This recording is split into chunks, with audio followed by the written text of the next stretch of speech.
Welcome to Crime and Wine.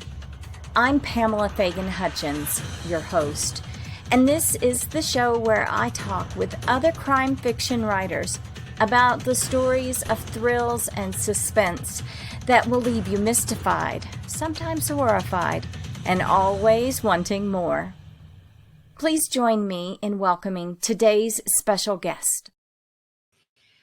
Hello, everyone. Good to see you out there. I am so excited to be coming to you today with a thriller author who I know you're going to love. Before we get her on the show and start talking books, I did want to shamelessly mention that less than a month ago, I had 3 books come out: Her Silent Bones, Her Hidden Grave, and Her Last Cry, Detective Delaney Pace. I promise I'll quit saying this sometime soon, but for now, they're still hot, they're still new, and I'd love it if you'd check them out. And with no further ado, because I have no other shameless announcements to make, I want to welcome our special guest today, Ellie Monago. Ellie, welcome to the show. Thank you so much for having me. I am thrilled to have you here. I am even more thrilled because I get to listen to the audiobook of the custody battle before I had you on the show. So Wonderful. I should tell you guys that the name of her new book is The Custody Battle. So tell us about you, about the book, about anything that jumps into your head on this beautiful Wednesday morning. Yes. So in addition to being an author, I'm a marriage and family therapist and have been for over 20 years. And so when I was first starting my private practice, I was sort of, you're trying to find a niche, you're like, I got to get this thing started. And so I went to all these attorneys and I said, okay, I can do, mandated co-parenting counseling, which basically means that when people are having contentious divorces and they can't work together for the best interest of their children, they're sent to the judge will order them to go to mandated co-parenting counseling. And it was horrifying. It was the worst work of my entire career because it was so ugly. Like people they were distorted by the process, if that makes sense. Like that people who had once loved each other now had so much enmity, and they all believed in their self-righteousness. Like they all believed that they were the ones who were acting in the best interest of their children, and they were sort of vilifying their ex, and so I was watching this happen in real time, essentially. And it was a very difficult process to disrupt, the sort of psychological process of that, especially because they were goaded by the adversarial nature of the legal system. So attorneys make a lot of money by having people at each other's throat, and they are not trained therapists, and they are not trying to cool it down. They're trying to heat it up in a lot of cases. And and so what I found was that it was horrible work, but it was great for psychological thrillers, where in a way, as an author, you're always trying to think, how do I heat it up, right? You're trying to think, how do I believably, credibly get people to act in abhorrent ways? And there's something about when people really believe they're right? When they really have a belief in their own rectitude that I think makes for the most interesting villainy, is that they're like the rest of us. Do you know what I mean? When we're driven to extremes and when we self-justify. So that was the basis of the custody battle, was thinking about how to get these people in this pressure cooker where they keep going further and further.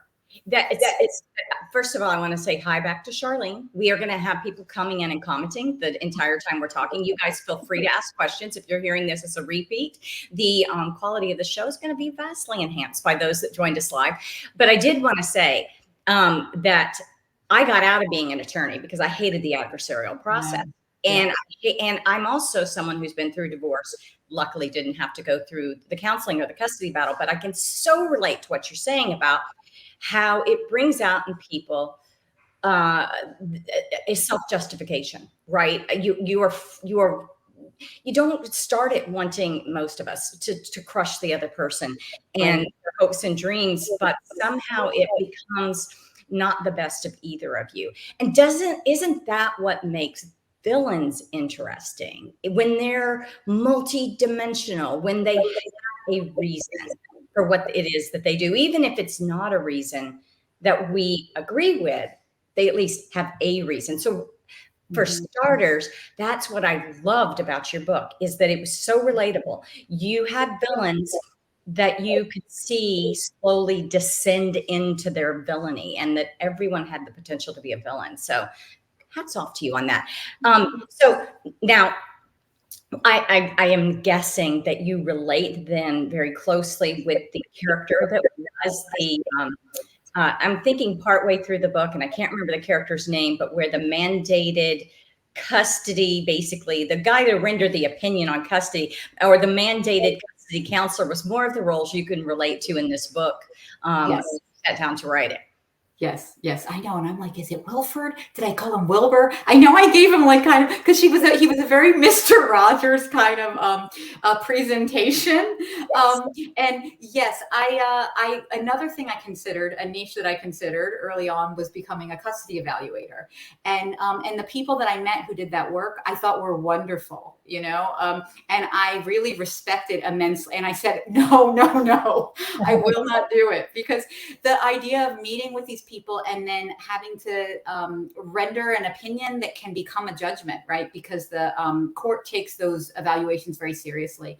And I thought that was a level of responsibility that was beyond what I was comfortable with, honestly, because you're sort of trying to ascertain who are people really who would do the best for the child, and will you get swindled by, will those people trick you? Will that, right? Like I never want to feel responsible for sort of placing the child in a situation that I thought was the better one. Yeah. And I was wrong. And I found it. Yeah. So, yes. So I would say I didn't relate to him, but I admired him. And he was based on various people that I had met who I thought were very well-meaning.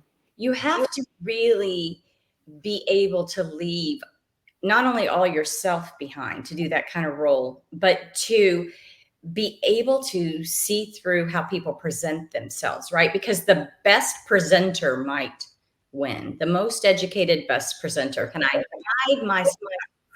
And I'm with you. I'd be so worried about getting it wrong. I have 2 kids, 3 stepkids, and a niece and nephew that are ours. And just thinking about, the idea of having to go through something where you do potentially lose the ability to parent the way you want to those kids is terrifying. So there's really so many entry points for being able to relate to this book.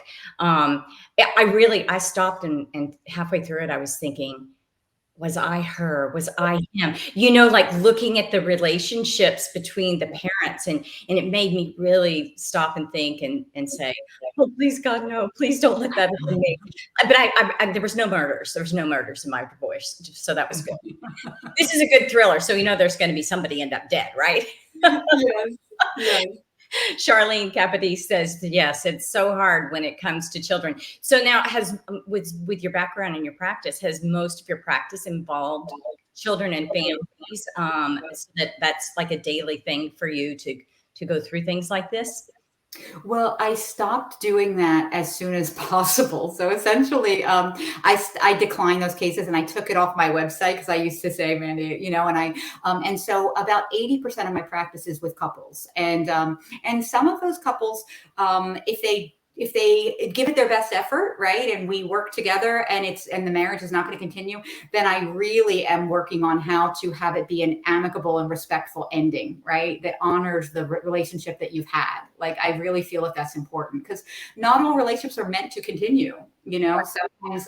So I consider there's 2 good outcomes to couples counseling. One is that you have a healthier relationship at the end, and the other is that you decide this can't go forward, but you take care of each other. Does that make sense? You still care about the other person and respect them as a person, and you kind of try to launch each other into a good next chapter in your lives. That's kind of what I'm aiming for. Get through the bad stuff with as much grace as possible and respect. And I totally agree with you. So shout out to my ex-husband, Dan, who is actually a super nice guy and a wonderful father and grandfather to our kids. So and we didn't kill anybody. That's now my new gold standard, right? We didn't kill anybody. And you didn't try to like annihilate each other's character, because that's the thing, is that there's a lot of deaths that are not death, right? Like there's a lot of grief that's not, right, that a lot of it distorts the grieving process, right? That there's a certain way that letting go of other people and letting go of the life you thought you'd have is really painful, right? It's saying like, we thought we'd be a family, like a certain kind of family forever, right? And so instead of focusing on the grief of that and letting go, we're focusing on going at each other, right? And so it's a way to delay the grieving, right? And keep you locked up in this form of combat. And so so I wrote it with empathy for the people involved, and empathy for, you know, all the people I've seen go through divorce who, like I said, they would present terribly in my office and they didn't know it. They didn't know how bad they were coming off. I was like, oh, you're saying horrible things and you don't even know it, you know? Yeah.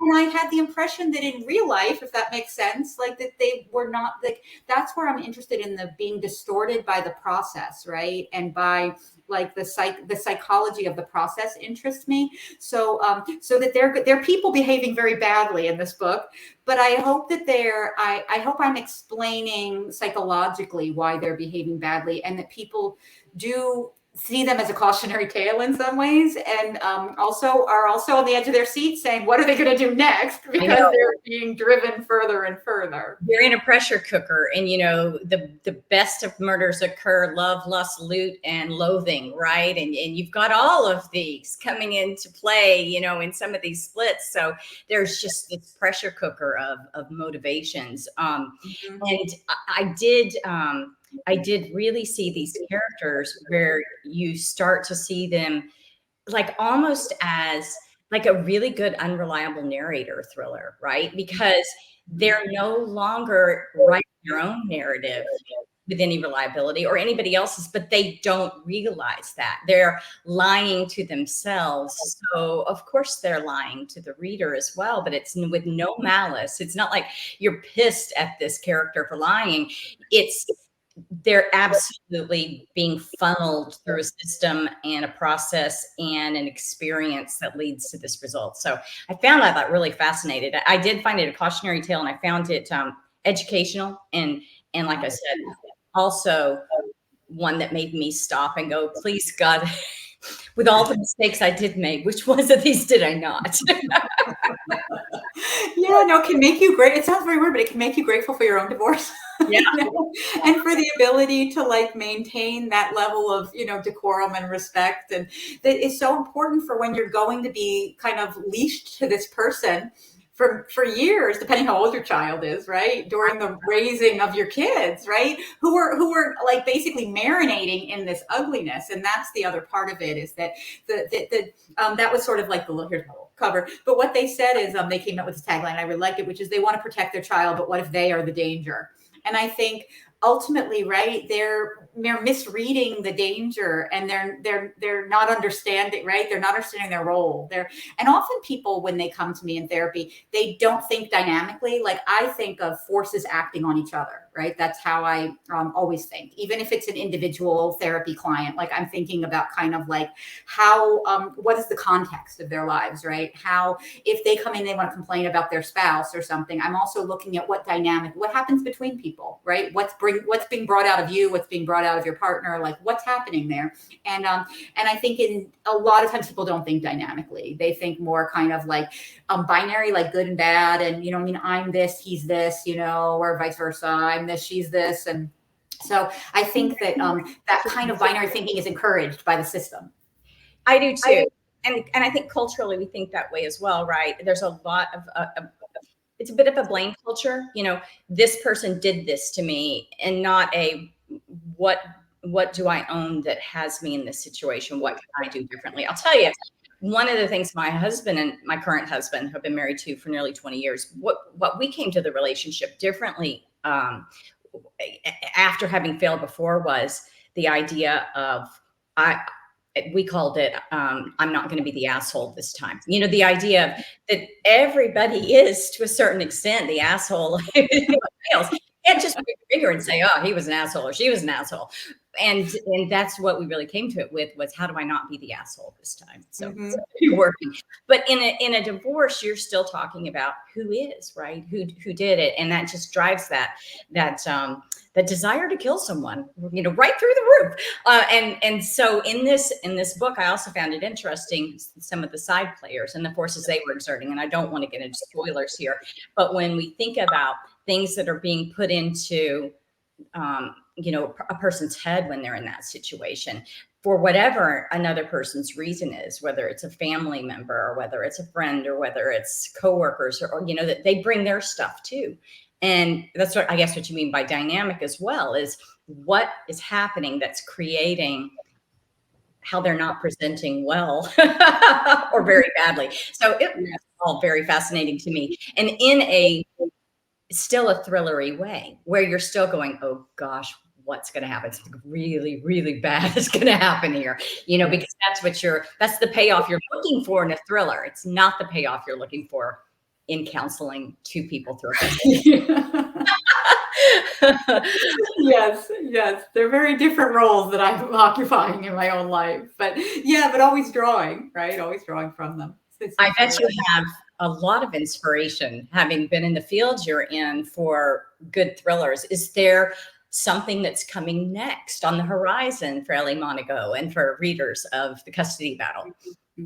Yeah, so the next one that's coming out, I believe in May, is called The Divorce Lawyer, and it pulls out a character from The Custody Battle, Esther, who is the attorney for Madeline, the wife, and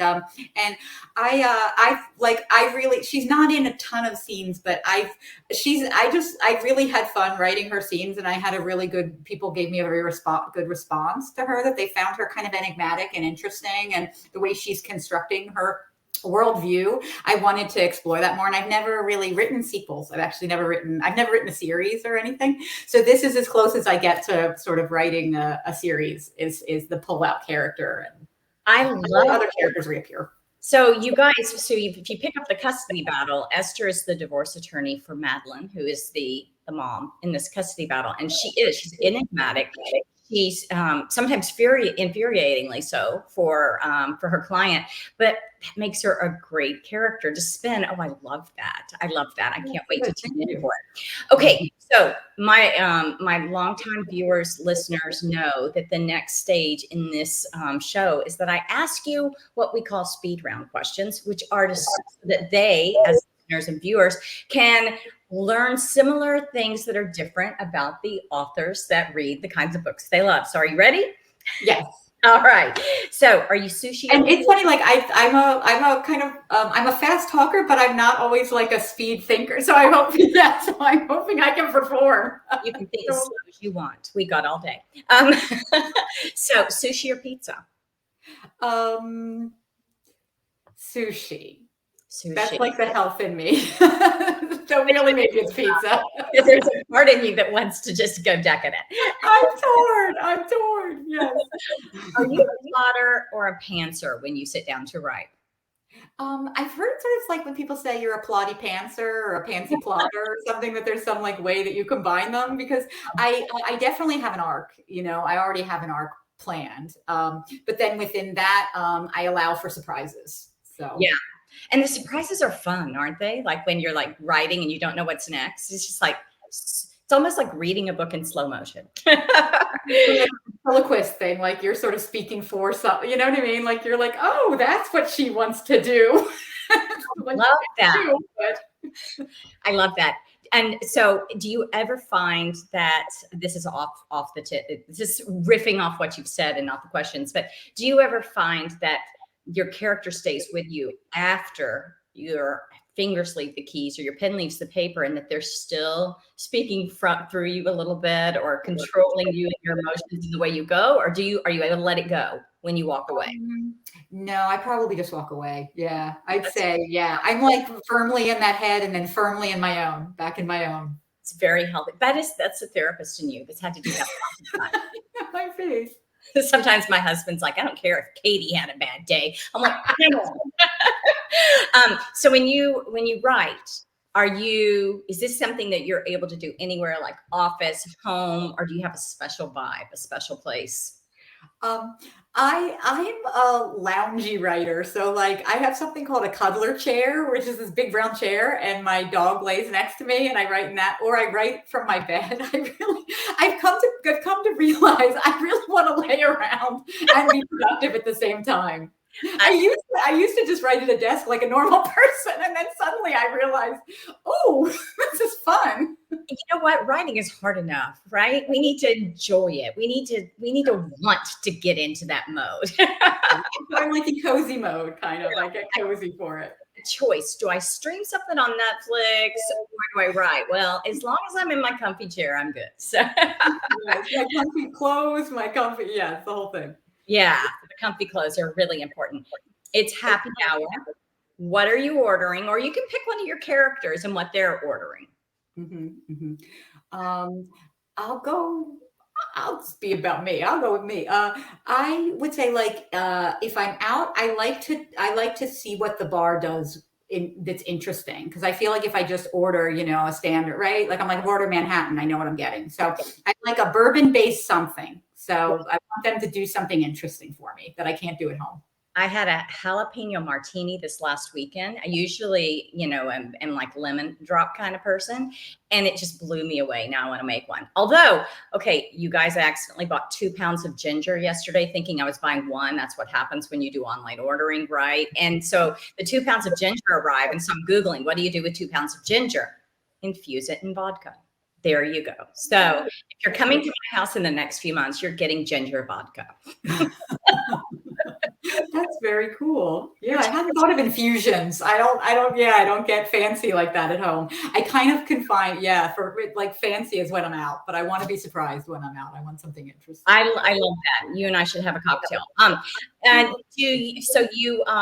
when you write, do you enjoy, what process do you enjoy most? Like first draft, research, rewrite, or any other piece of it? Yes. I'd say first draft, because again, it's where the surprise, my answers keep going back to surprise, I guess. Yeah, it's where you're going to be most surprised. So if somebody wanted to make you happy on a birthday, would it be a surprise party then, or would it be you need to know and it's planned? Weirdly, then I don't want to be like I like controlled surprise. Like I wouldn't ever go to a bar and say, surprise me, make me whatever you want. I would never do that. But I want to like have something interesting and out of my comfort zone that I have chosen is out of my comfort zone. Similarly, I don't like to be surprised on birthdays. I don't like to be surprised with surprise parties. No. So it's a controlled element of surprise. Ellie's loved ones, take note. They probably already knew. And if you could be, this may be already answered by what you do, but if you could pick a dream job, if writing is, for instance, maybe a dream job, if you could pick a dream job for a day to be, what would it be? Yeah, it's true. I've gotten very lucky professionally by being able to do 2 dream jobs essentially that they go together very well. Like the introverted me gets to go off and write, right? And the more extroverted side of me gets to engage with people in therapy. But I think I know journalism is having so much trouble right now, but I'd like to do it just for a day. I actually think the idea of just going out or being an anthropologist, or I think something where you just go out and meet really interesting people who educate you about things is, which is probably not at all what journalism or anthropology is like. But if I'm doing it for a day, then that's how I'm going to do it. That would be the tasks you picked for that day. Forget all the other part of it. I'm doing this. I think that's interesting. And given what you do, which is explore interesting people within your office, but then to be able to do it almost like you're saying, like an anthropological level, whether it's a journalist or anthropologist, makes sense. Very interesting. Very interesting. Well, this has been super fun. I'm so glad that we sat down and did this. You guys, the book is called The Custody Battle, and you can get it in paperback, audio, ebook. Have we hit the release date? Did that already occur, or is it? It is.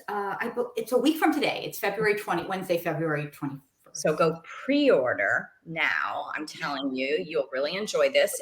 And then when the time comes, you can instead look to actually have the book delivered to you. And Charlene says she's so looking forward to reading your books. Oh, thank you, Charlene.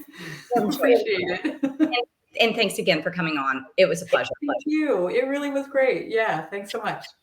All right, you guys. So you know what's coming now, right? I hate to do it, but the obligatory, this is a solely owned and copyrighted production of Authors on the Air, Global Radio Network, a digital media corporation with over 4 million viewers and shown in 153 countries. You knew what was coming. You survived it. Be sure and read my books because I want you to. Hardcover, large print, audiobooks, ebooks, paperback. You can get them on my website, anywhere your library or bookstore can order them for you as well. But I'd also like you to go out and pick up a copy of The Custody Battle. The same can be done and said of Ellie Monago's new book. If you'd like to see past shows, if you want to see who I have on for season 4, oh my gosh, I added 2 people yesterday. The lineup is amazing. Then go out to my website, PamelaFaganHutchins.com, and you can see the ever-growing lineup there. I think I only have 3 open dates the rest of the season, which I started with like 70. So it's, well, 50. Well, something like that. Anyway, there's a lot of shows and a lot of good people. You're going to enjoy it. See you next time, guys.